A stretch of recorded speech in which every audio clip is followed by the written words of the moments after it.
painting, poetry, dancing, fencing. These may sound like hobbies, but for many veterans, these are meaningful pathways toward recovery. Art and recreation can lead to a number of benefits for veterans.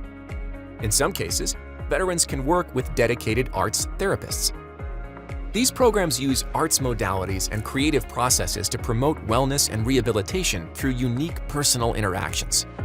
Other times, however, simply investing time into a hobby for self-expression or enjoyment can be just as therapeutic in addressing mental health challenges. Art and recreation can provide a new sense of purpose, help improve social relationships with friends and family through shared activities. But it can also help by providing an outlet to channel difficult thoughts and feelings. This episode features the stories of 6 veterans who found unique ways to address their mental health challenges through different forms of self-expression.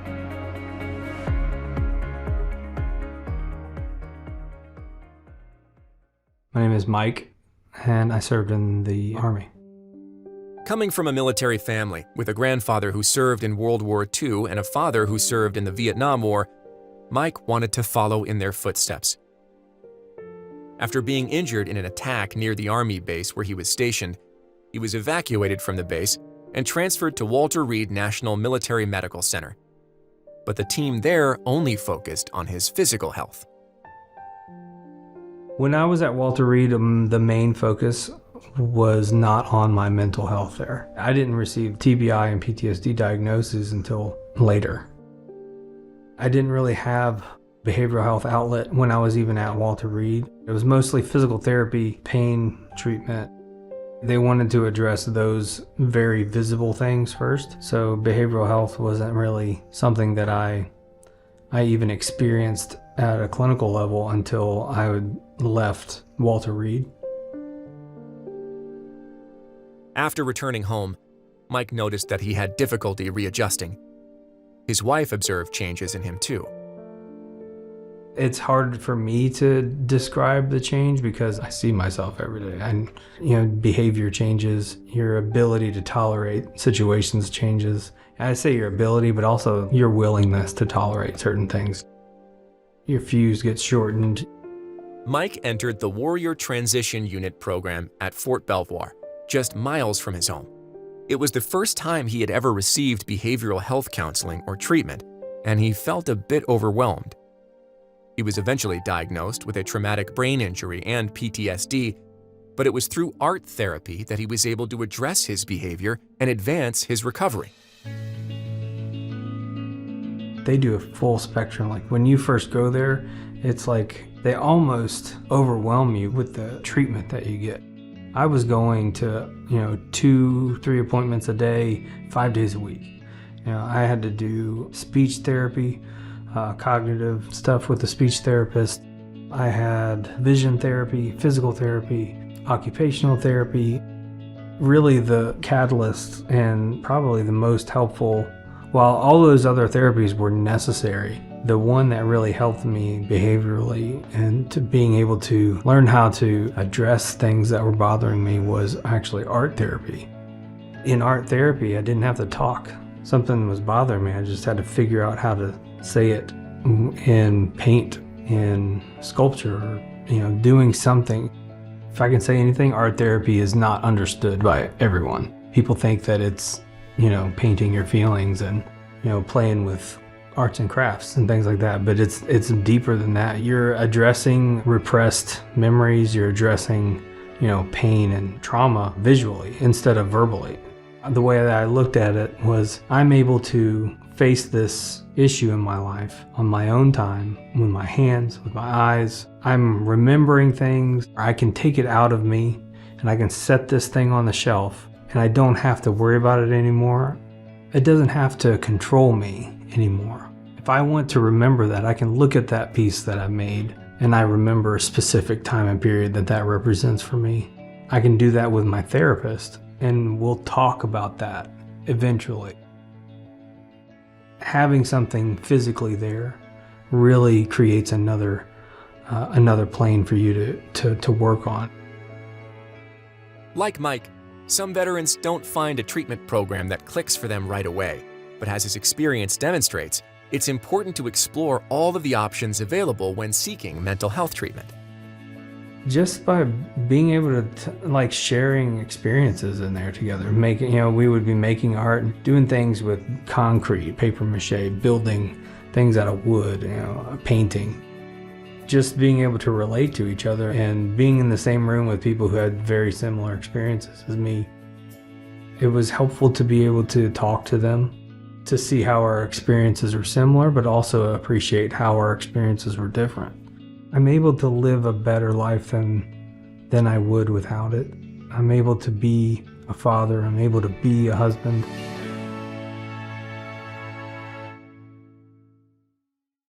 Phyllis recalls her experience as a woman serving in the U.S. Navy after the Vietnam War was difficult. Resentment, as well as verbal and physical threats, were commonplace. As challenging as her military experience was, it wasn't until she left the service and transitioned back to civilian life that she started noticing mental health issues. I'm Phyllis, Vietnam era U.S. Navy, illustration drafting and technical drafting from 1974 to 1979.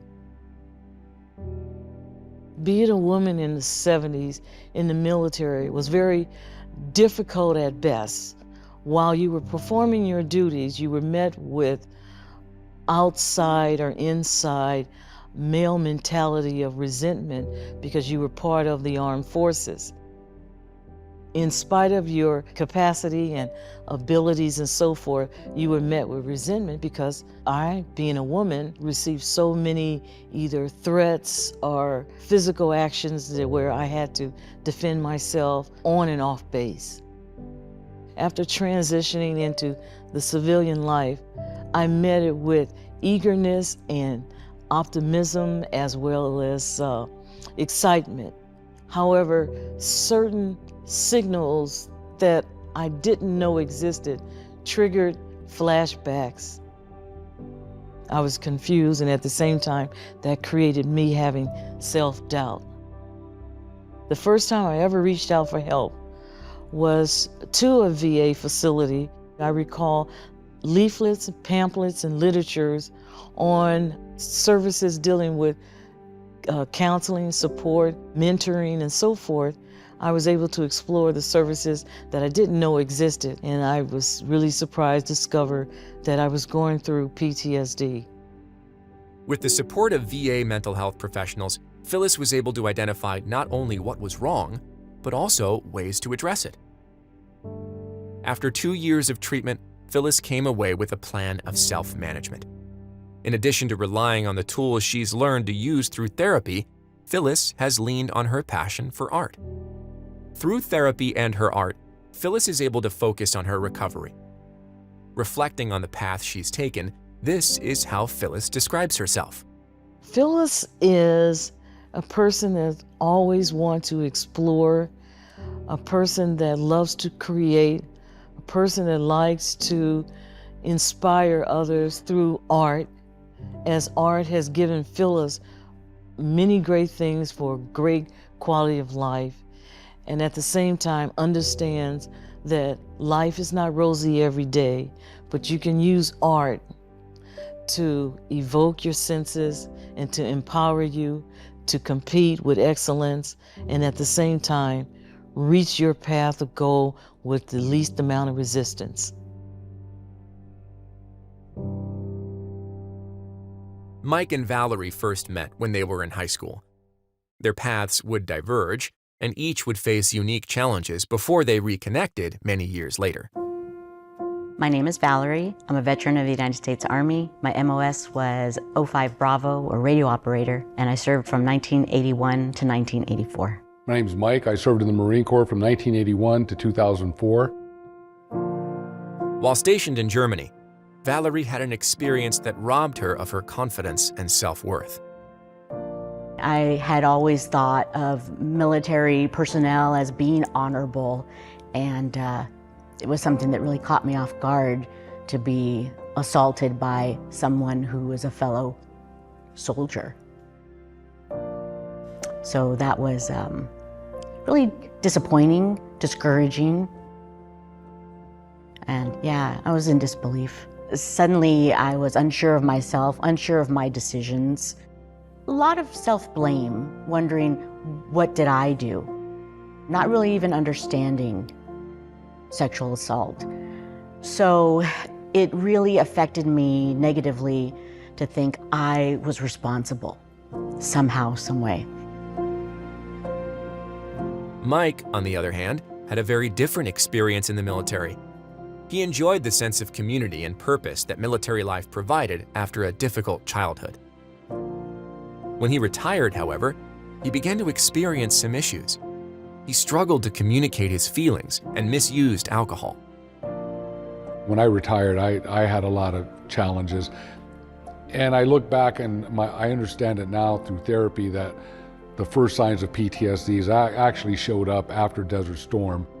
And it wasn't just Desert Storm, but it was also things I brought to the Marine Corps growing up. You didn't talk about your feelings. Drinking your feelings was all right. You know, going in and smashing up a bar, that's okay.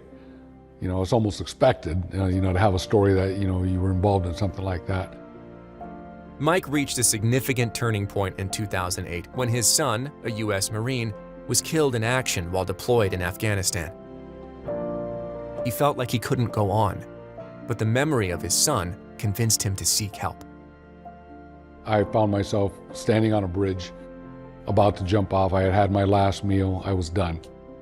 I was waiting for that last little push, that last little piece of momentum that was going to send me over. I felt a pull. It would be as if I just reached out and pulled your shirt right now. And then I heard my son's voice that said, "Dad, it doesn't end here. You've got work to do." So I went to the vet center, called up the vet center, and I was just proud to say, "This is Mike, and I want to talk to a therapist. I want to sign right up." And I was like, all right, let's just take one more step. Come the day to go to therapy, now I know exactly where this office is. I know exactly where it's at. I missed the turnoff twice. And so when I finally got there, I went inside, told them who I was, they let me sit down. For a long time, Valerie endured the pain from her assault without speaking to anyone about it. When her husband Mike started treatment, he recognized the signs of PTSD in her behavior and suggested she seek help. I didn't talk about my trauma to anybody in nearly 40 years. My husband really was instrumental in leading me towards getting help, professional help. And he spoke from experience in that he was already seeing a therapist at the vet center, and I had never even heard of the vet center, but he suggested I go. Valerie started working with a therapist. Her treatment involved CBT, or cognitive behavioral therapy. This helped her develop self-awareness by drawing connections between feelings and events to change behaviors. Mike also witnessed a significant change in his mental health once he began participating in talk therapy. Through therapy, I have learned so many new tools, recognizing why I feel like I do, recognizing that everything I feel, everything I've experienced is normal. Therapy's helped me strengthen my relationships through understanding just such simple things as what can I control and what can I control. What's worth getting mad at and not getting mad at, and understanding emotions, that you're allowed to have them, but don't let them control you. Mike and Valerie both credit the treatments they continue to receive through VA for setting them on the path to recovery. They both feel that they are in a much better place now. They also acknowledge that a hobby they picked up on a whim has also had an unexpected impact on their mental health. Ballroom dancing. It surprised us. We went and we tried it, and we just fell in love with it. But it's also so many things. It's like therapy for us. It's an outlet. It's fun. It's time together, really physically together. It is like therapy, where you have to kind of put everything aside and think about 1, 2, 3, 1, 2, 3. And it really works. It really works. But there's been times when I've been in there with a headache and I leave and I'm like, my headache's gone. There's something about moving and laughing. We have a lot of fun. We are far from good, but we have fun. We have fun. We have fun. And it's fun to connect your physical and mental learning apparatus together, if you will, to learn these dance moves and to get better at them. It's that thing that you continuously practice at, and you get better and better, but there's no end for us.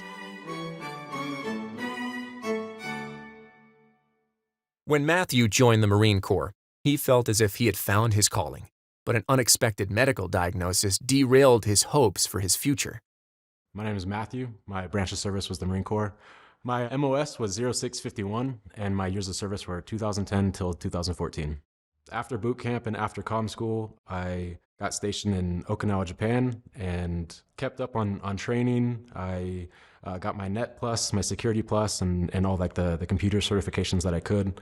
I was supposed to deploy from the island, but during a medical screening, I found out I had a testicular cancer, and my time in service changed. I was operated on, sent back to San Diego, and went through treatment.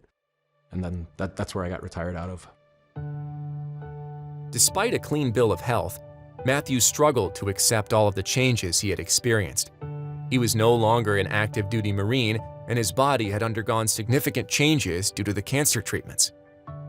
The doctors gave me the all clear. I went back to my room and I just laid in bed for 2 weeks. I couldn't eat, I couldn't drink. I was just, well, what do I do now? I'm not sick anymore. I'm not an active duty Marine. At that point, I had gained so much weight from the chemotherapy. All my hair had fallen out, and I just wasn't looking like the Marine I was before all that.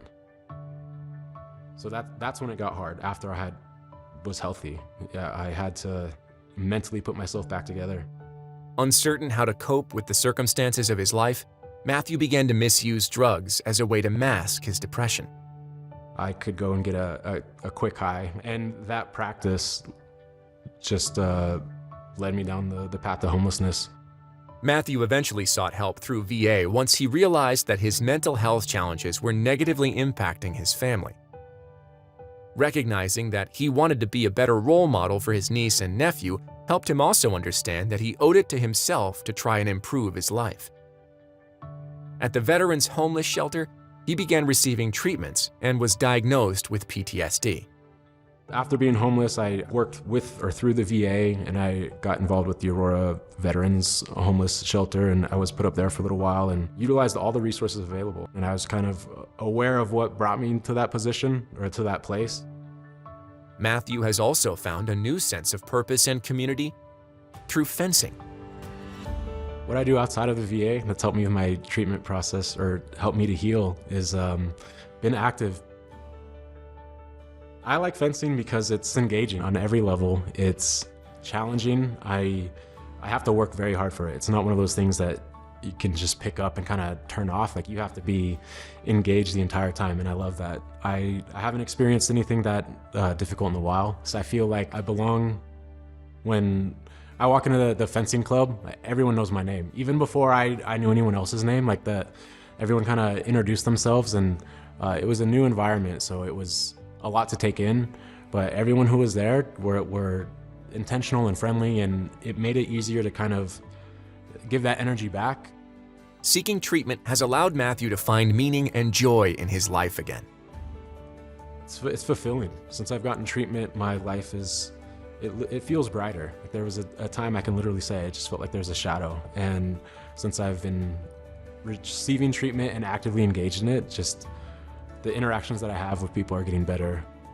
The opportunities that are coming are getting better, and I feel like I'm actually capable of accepting or even rising to the occasion more than I ever have before in life.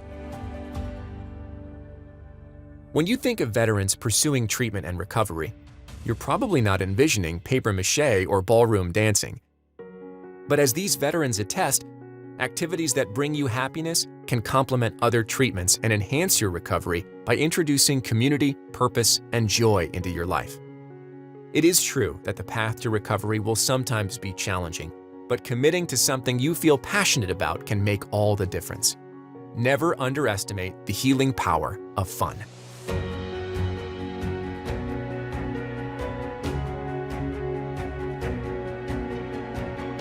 Thank you so much for listening to this season of Real Veterans, Real Stories, brought to you by the U.S. Department of Veterans Affairs' Make the Connection campaign. Visit MakeTheConnection.net, an online resource designed to connect veterans, their family members and friends, and other supporters with information, resources, and solutions to issues affecting their lives.